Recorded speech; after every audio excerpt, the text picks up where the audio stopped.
तो बच्चों अभी एक छोटा सा कॉन्सेप्ट और है बॉन्ड लेंथ। जैसे ऑर्गेनिक में जो छोटे छोटे कॉन्सेप्ट है कंप्लीट कर लेता हूँ, फिर मेन जो कॉन्सेप्ट है उस पर फोकस किया जाएगा। बॉन्ड लेंथ बच्चों, बॉन्ड लेंथ कभी भी असाइन करना हो तो हम क्या करते हैं, एटम को समझिए एक स्फीयर की तरह मान लीजिए, स्फीयर की तरह मान लेते हैं। जैसे अगर मान उसकी ज्योमेट्री कुछ भी हो, जैसे मैं कहूँ H2O V शेप है, लेकिन H2O का एक पर्टिकुलर डायमीटर होता है। एसिटिलीन लीनियर शेप है, लेकिन उसका पर्टिकुलर एक डायमीटर होता है। तो डायमीटर टर्म जनरली हम किसके लिए यूज करते हैं, बोलिए, जो स्फीयर होता है उसके लिए। तो यहाँ पे हाइब्रिडेशन के लिए, हाइब्रिडेशन मैंने आपको बता ही दिया। अब साइज ऑफ ऑर्बिटल मैंने आपको बताया था, साइज ऑफ ऑर्बिटल। तो इसमें सबसे बड़ा ऑर्बिटल क्या बताया था, sp3, sp2 और फिर क्या बताया था, sp। ये मैंने पिछले लेक्चर में डिस्कस किया था आपको। अब अगर आपको बॉन्ड लेंथ बताना है तो देखिए, कार्बन कार्बन सिंगल बॉन्ड। अब इसे आप क्या मान लें, ये sp3 sp2 sp एक तरह का आप ये गोला मान लें, क्योंकि देखिए कहीं भी अगर हाइब्रिडेशन होगा तो ऐसा आपका ये हाइब्रिडाइज्ड ऑर्बिटल है, तो इसको अगर आप अप्रोक्सीमेशन करोगे तो लगभग ये क्या दिखेगा आपको, बोलो, स्फीयर जैसा दिखेगा। ठीक है, तो ये मैं क्या कर रहा हूँ, ये जो sp3 sp2 है इनको मैं 3 गोले मान ले रहा हूँ।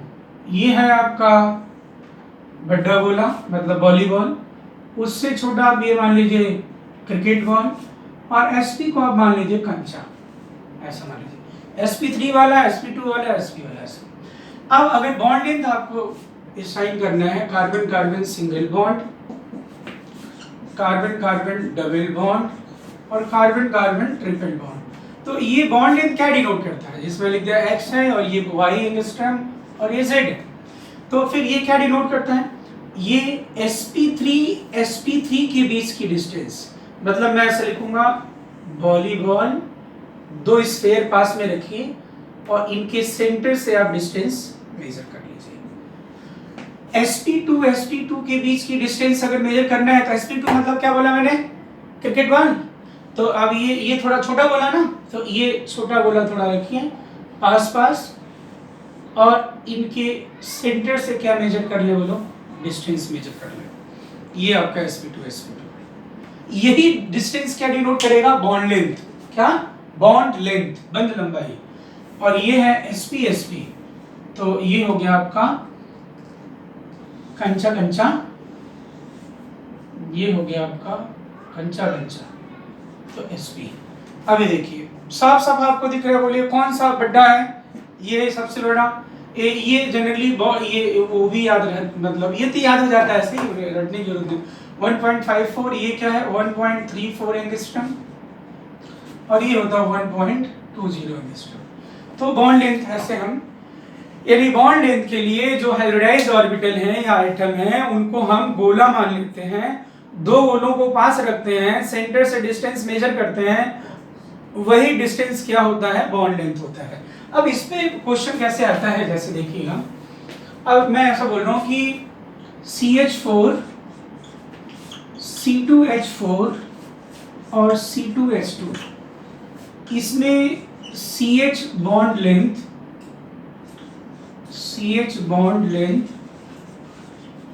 A है, इसमें B है, इसमें C है। CH बॉन्ड लेंथ मतलब ये मैं कहने का मतलब, ये CH4 मतलब ये हो गया आपका कि ये इधर लिख रहा हूं CH,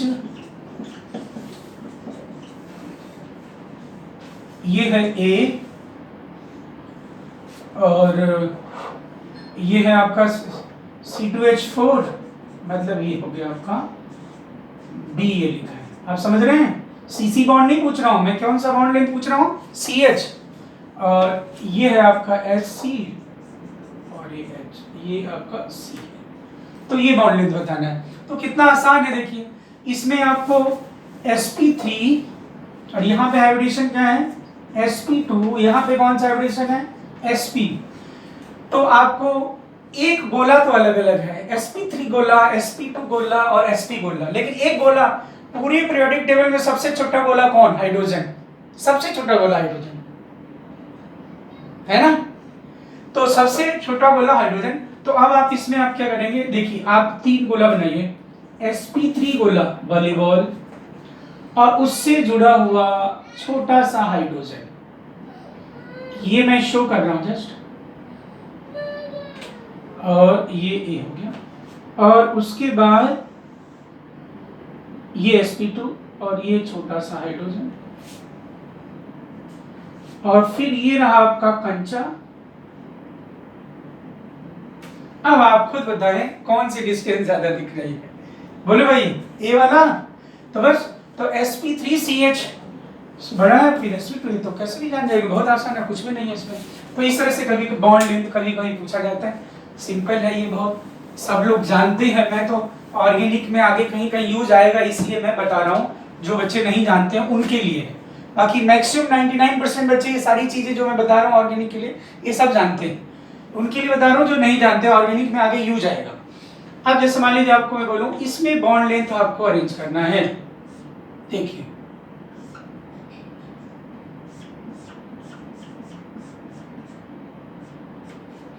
ये ए है, ये बी है, ये सी है, ये डी है और ये ई है, ये बताना आपको। और अब ये ध्यान रहे यहाँ पे आपको जहाँ दो बॉन्ड दिख रहा है बाकी दो क्या है, हाइड्रोजन। जहाँ पे आपको 1 2 3 दिख रहा है बाकी जो नहीं हो हाइड्रोजन, तो इसमें आपको बॉन्ड लेंथ अरेंज करना है। चलिए अरेंज करिए बॉन्ड लेंथ इसमें।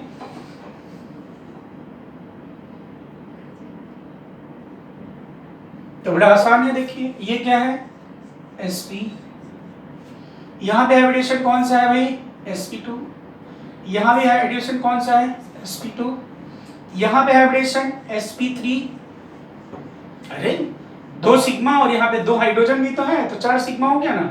यहाँ भी हाइब्रिडेशन क्या है sp3 2 सिग्मा। अब कितना आसान है, ये बोलिए किसके बीच की दूरी है, कंचा कंचा, ये किसके बीच की दूरी है, कंचा क्रिकेट बॉल, ये किसके बीच की है, क्रिकेट बॉल क्रिकेट बॉल, ये किसके बीच की है, cricket ball volleyball volleyball volleyball. बोलिए सबसे बड़ा कौन, ई, ई के बाद सी, नहीं सी कैसे, sp3 sp2 होगा ना बड़ा, डी, फिर कौन होगा सी, फिर कौन सा होगा बी, और सबसे छोटा होगा ए। ये देखिए, तो इस तरह से इसमें आप क्या देख लेंगे भाई, बॉन्ड लेंथ बड़ा आसान है। इससे रिलेटेड मैं जब ये कंप्लीट होगा फिर डीपीएस इससे रिलेटेड दे दूंगा, क्वेश्चन प्रैक्टिस कर लोगे आप।